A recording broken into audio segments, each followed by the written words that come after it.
Assalamualaikum warahmatullahi wabarakatuh. Perkenalkan, nama saya Muhammad Karis Melana dengan NIM C10511911024 dari Prodi Ilmu Tanah B angkatan 2019. Nah, di sini saya mewakili kelompok M-B4. Nah, pada kesempatan kali ini saya akan menjelaskan mengenai praktikum 2 survei hidrologi das. Nah, kita langsung saja masuk ke dalam teorinya.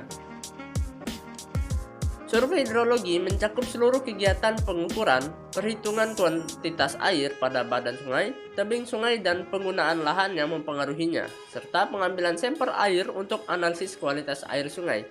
Secara umum, dalam survei hidrologi, pengumpulan data dilakukan terhadap A. Karakteristik daerah aliran atau catchment area yang meliputi 1. Data curah hujan, 2. Tata guna lahan, 3. Jenis permukaan tanah, dan 4. Kemiringan lahan dan lain-lain.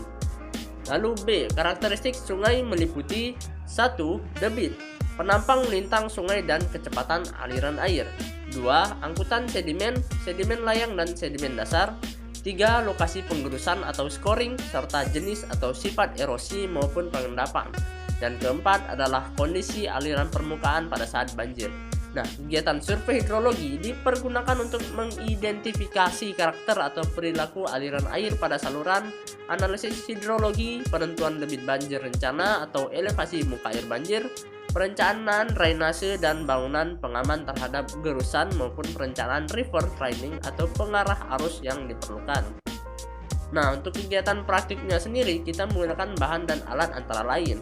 Nah, bahannya yaitu sampel air. Nah, sampel air ini didapat dari pada saat kita praktikum. Kemudian yang kedua ada alat. Nah, alat yang kita gunakan di sini current meter, pH meter, isi meter, termometer, sesi disk, dan ada meteran. Di sini saya lupa masukin ya.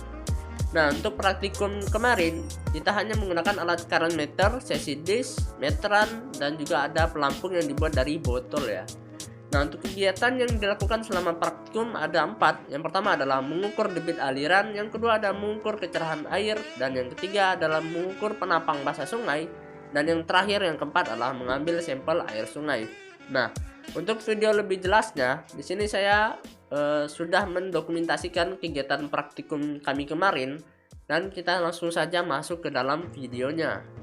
Nah, ini adalah video dokumentasi praktikum yang kami laksanakan di Sungai Raya Dalam ya. Kita langsung saja masuk ke dalam videonya. Nah, untuk alat yang kita gunakan di sini ada yang namanya current meter. Kemudian ada yang namanya sesi disk, dan juga ada tali rapia ya untuk mengukur panjang. Kemudian ada 2 botol untuk menjadikan sampel di setiap titik lokasi. Kemudian ini namanya pelampung ya. Pelampung ini dibuat dari botol good day ya, dan diikat menggunakan benang. Lalu kemudian kita menggunakan alat yang namanya meteran. Nah, pada praktikum kali ini dilakukan sebanyak 5 titik lokasi dengan jarak masing-masing lokasi sekitar 1 km dari lokasi sebelumnya. Ini adalah titik koordinat dari lokasi-lokasi yang kami lakukan pengamatan. Kemudian langkah yang kedua menentukan outlet sungai das atau subdas, dan lokasi yang dipilih pada saat praktikum ialah penampang basah di Jalan Sungai Raya Dalam atau Serdam. Nah, untuk langkah berikutnya, siapkan catatan untuk mencatat semua data praktikum yang akan dilaksanakan. Nih, seperti ini contoh dari catatan yang kita dokumentasikan. Kemudian langkah berikutnya, ukur tingkat kecerahan air menggunakan sesi disk. Nah, ini adalah alat sesi disknya. Lalu celupkan sesi disk ke dalam air sampai tidak terlihat secara perlahan. Kemudian celupkan kayu sampai menyentuh sesi disk, kemudian diangkat. Nah, ini proses pencelupan kayu. Kemudian setelah selesai, angkat sesi disk tersebut.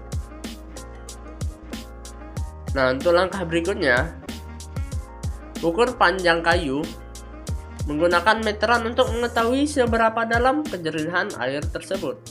Nah, langkah berikutnya ialah ambil 2 botol sampel air pengamatan pada setiap lokasi, kemudian simpan.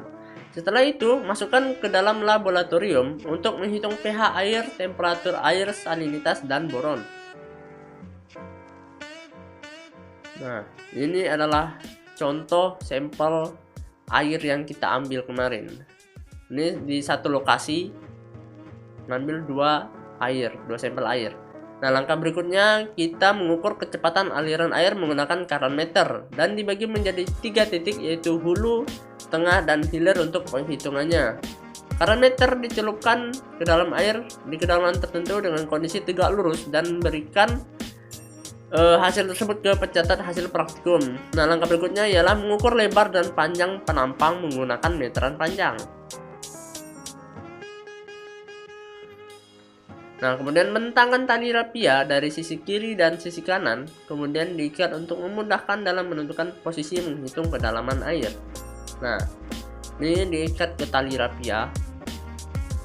Tuh, diikat dari kanan ke kiri untuk memudahkan kita dalam menghitung kedalaman air gitu loh. Nah, langkah berikutnya celupkan kayu panjang seperti ini ke dalam air sampai sudah tidak bisa dimasukkan lagi, kemudian angkat dan ukur kayu menggunakan meteran untuk mengetahui kedalaman air. Lakukan sebanyak 5 titik lebar penampang tersebut. Nah, ini kita mengukur kedalaman airnya. Nah, langkah berikutnya ialah siapkan pelampung yang sudah dibuat menggunakan botol Good Day yang berisi 1/4 air. Kemudian ikat menggunakan benang agar bisa ditarik kembali ke titik awal. Nah, langkah berikutnya ialah siapkan stopwatch untuk menghitung waktu yang diperlukan pelampung untuk sampai ke titik tujuan.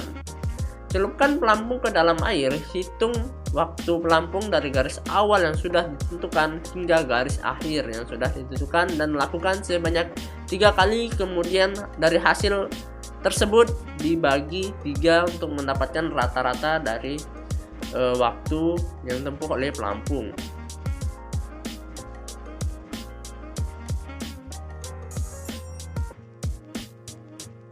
Lakukan langkah yang sama pada 5 titik lokasi yang sudah ditentukan.